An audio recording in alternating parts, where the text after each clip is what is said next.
Так, барлықтарыңызға ассалаумағалейкум. Сіздермен бірге мен Мирас, және де бүгін біз трейдингтен сабақ өтетін боламыз. Жалпы қараңыздар, қалай TradingViewмен жұмыс жасау керек екенін мен сіздерге толықтай түсіндіріп кетемін. Мынау бізде сайт TradingView. Егер де біз мұнда кіретін болсақ, қазір мен ағылшынша қойып қояйын. TradingView, міне. Енді осы сайтқа кіресіздер. Бұның приложениесі бар App Store'да, және де бұның приложениесі бар Play Market'те. Барлығын қостырсаңыздар болады. Бірақ енді телефонмен, ноутбукпен, планшетпен кішкене ыңғайсыз болады, ал мына жақта бізде өте ыңғайлы жұмыс жасауға арналған. Мынаның барлығы бізге ешқайсысы керек емес, регистрация өтіп аласыздар, одан кейін бізге керегі мынау инструменты. Яғни қараңыздар, бізде все акции, фонды, фьючерс, форекс, криптовалюта барлығы бар, бірақ та бізге ең керек нәрсе не? Ол бізде, конечно же, ол форекс, крипто. Егер крипто торговать ететін болсаңыздар, жалпы всеге басып, міне алтын торговать етеміз. Forex.com. Неге Forex.com, неге онда емес? Өйткені онда да көп спредтерді көрсетеді, және де ашық алаңдар өте көп. Ал Forex.com-да барлығы более точный. Осы жаққа флажок қойып қойсаңыздар болады. Мысалы мен красный флажок қоям, алтынды торговля жасау үшін. Және мысалы мен өзіме South Energy-ді қойып қойдым, евро-долларды қойып қойдым, DXY-ді қойып қойдым. Осының өзі жеткілікті. Міне USD KZT бар, яғни доллардың кәдімгідей біздегі курсын көрсетеді. Мысалы біз Forex.com-ға кіреміз, алтынға. Және алтынға кіреміз, алтынның ішінде бізде не бар, қазір көрсетсем. Дневной таймфрейм. Дневной таймфрейм. Яғни қараңыздар, бізде мынаның барлығы свеча деп аталады. Яғни вот это все японские свечи. Мына қараңыздар, мынаның барлығы японские свечи. Сіздерде қазір ол қызыл және жасыл қара фонда болып тұрған шығар. Сіздер мына басасыздар, қараңыздар, темная тема дегенді алып тастайсыздар. Сол кезде сіздерде ақ фон шығады. Ақ фонға кіресіздерде настройкаға кіріп, осының ішінен тело ақ, одан кейін мынаның барлығы қара қылып тастайсыздар. Сол кезде тура менің сияқты график пайда болады. Неге жасыл мен қызылды қоюға болмайды свечаға? Неге? Өйткені қараңыздар, жасыл мен қызылды қоятын болсақ, оның барлығы бізге эмоция береді. Яғни жасыл болса біз эйфория аламыз, ал қызыл болса бізде паника басылады. Сол үшін де мында нейтральный цвет қойып қойдым, және осы нейтральный түспен бірге жұмыс жасаймыз. Қараңыздар, мынаның барлығы японская свеча деп аталады. Біздің көріп тұрғандарымыздың бәрі. Қазір оның қалай формироваться ететінін мен сіздерге көрсетейін. Яғни бізде определенный таймфрейм бар, яғни бір уақыт аралығы бар.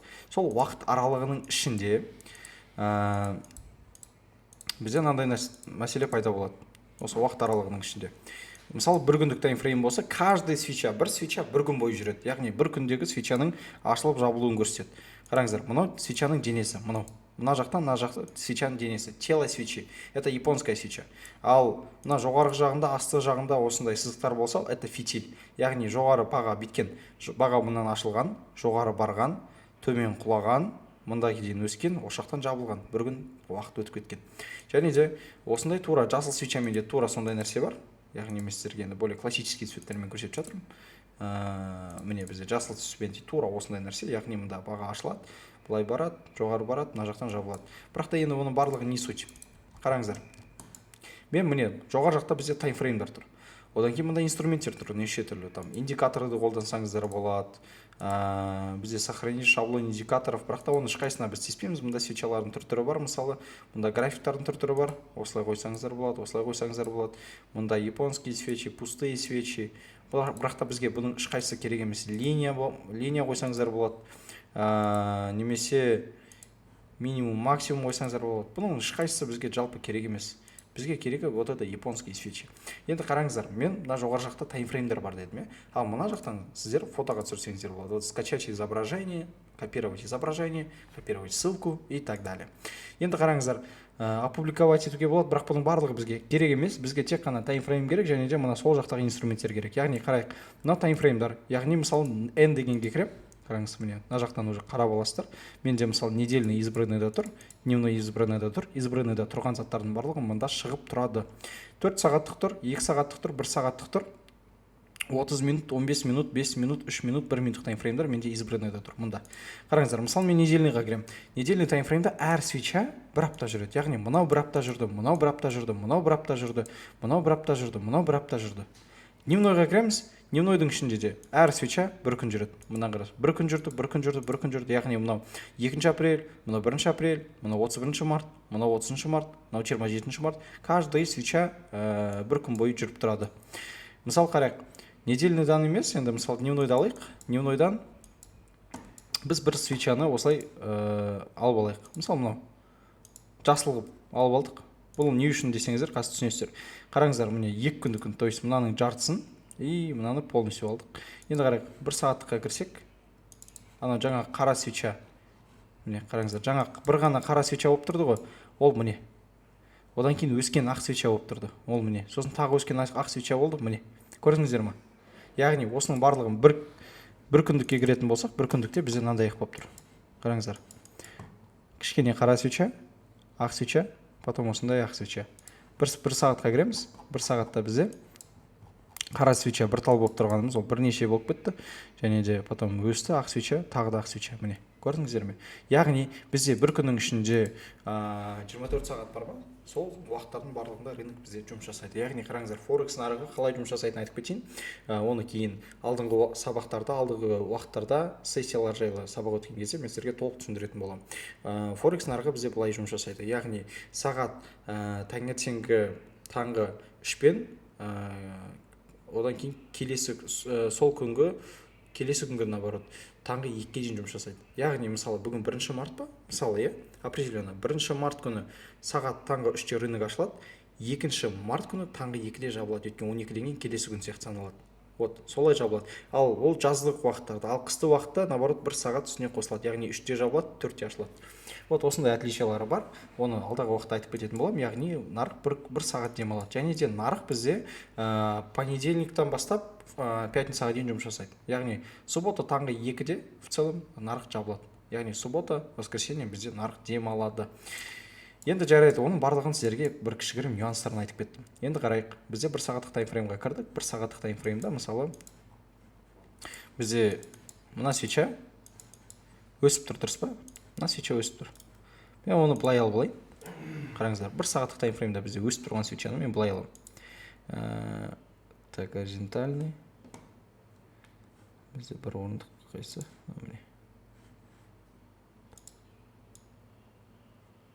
Осының жартысынан мына жаққа дейін алдық. Міне.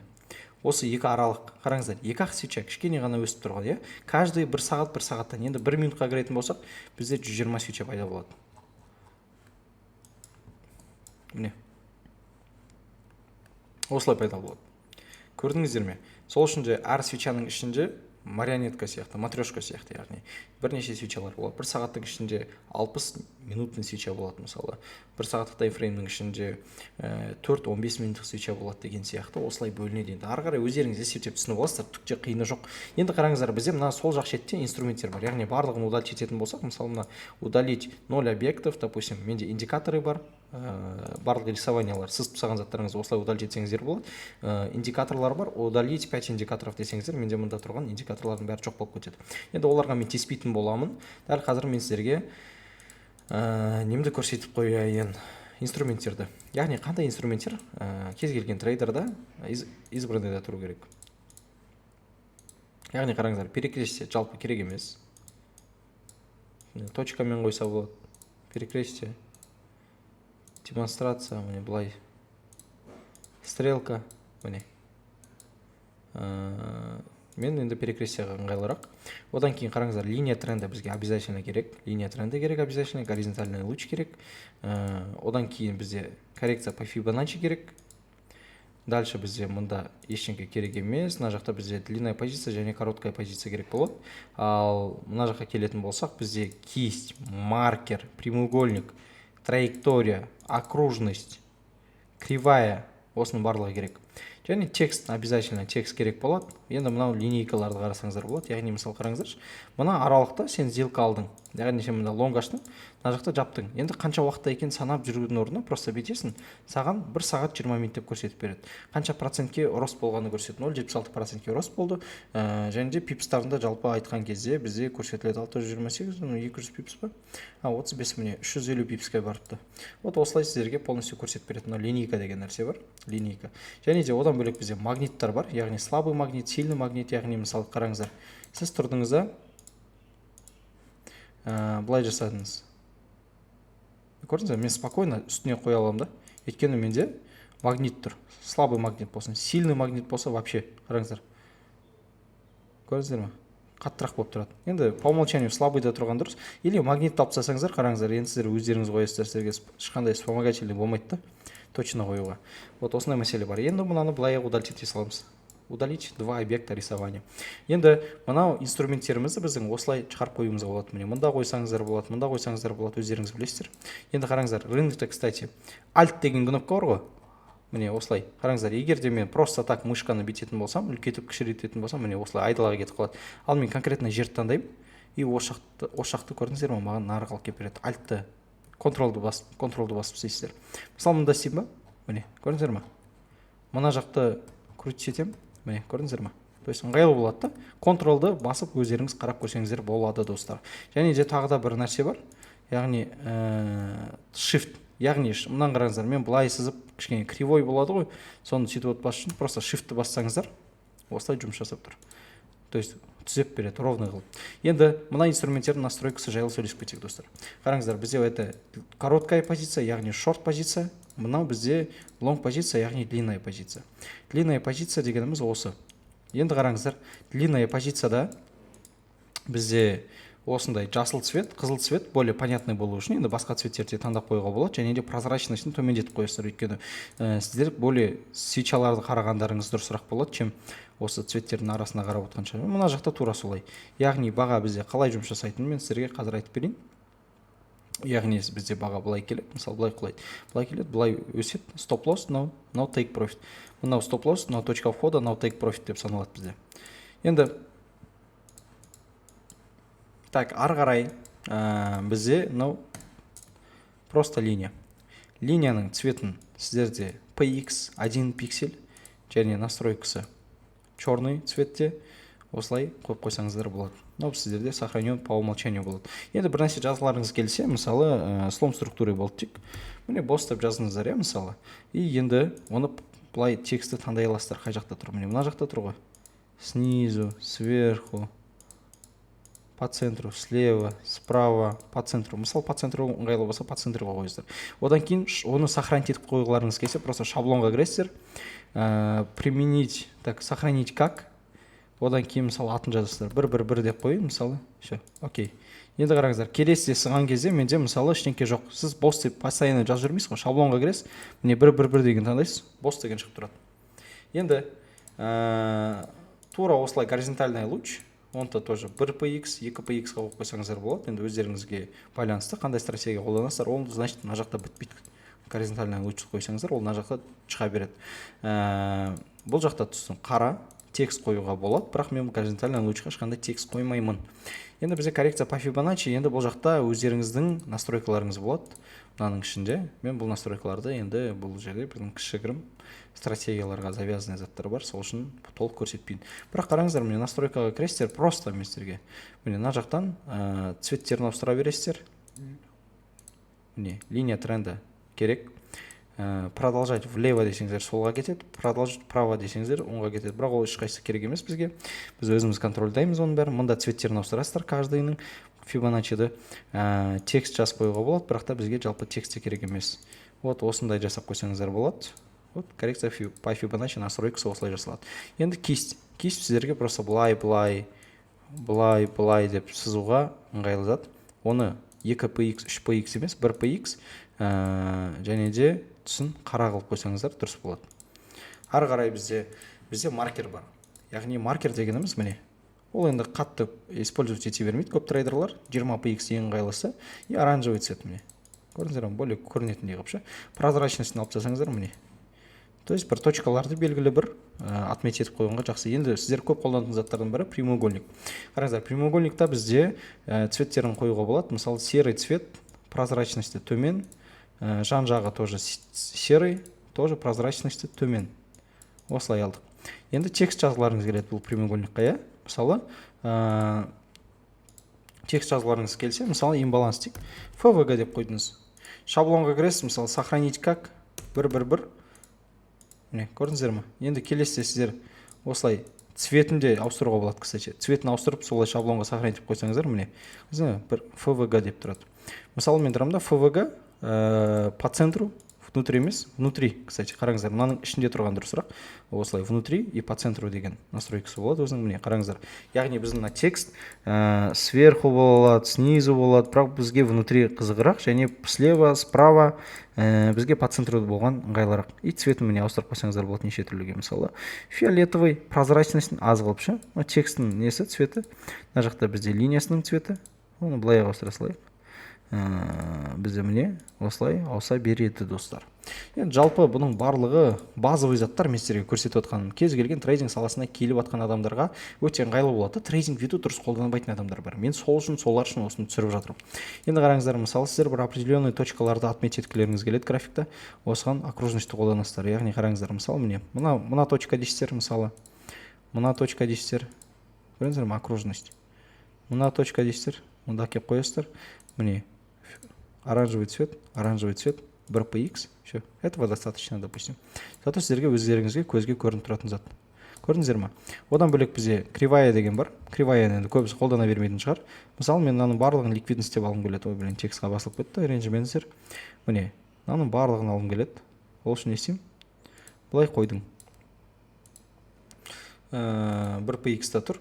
Цветтерін ауыстырып қойасыздар. Мысалы, мынаның барлығы ликвидность деп осылай отмечать етсеңіздер болады. Просто осылай отмечать етуге арналған. Сосын просто текст, мысалы текстқа мен мирас деп жаздым. 14.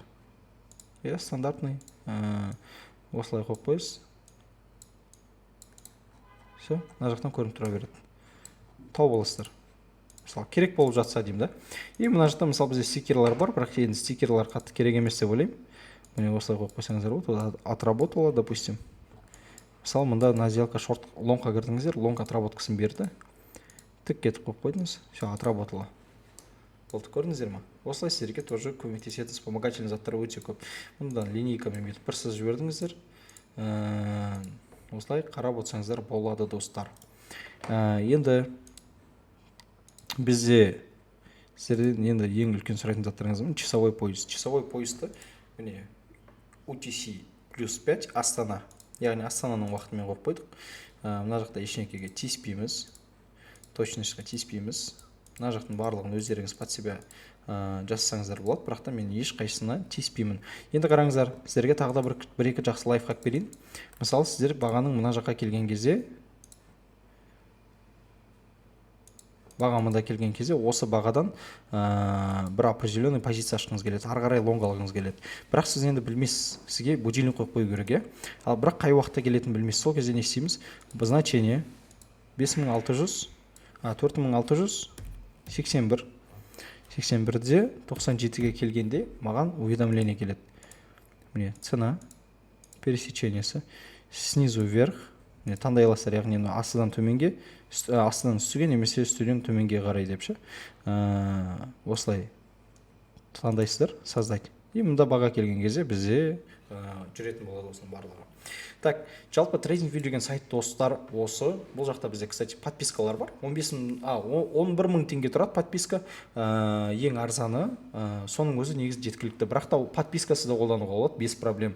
Подписканың жалпы бастапқы уақытта керегі болмайды. Сол үшін же енді бесплатный жақсы сайт. Бүткіл әлемдегі трейдерлар осы сайтты қолданады. Мына жақтан тек қана алтынды қарамай, мысалы, кез келген инструментті қарауға болады. Мысалы, USD KZT. Теңгенің курсын, доллардың курсын Қазақстандағы.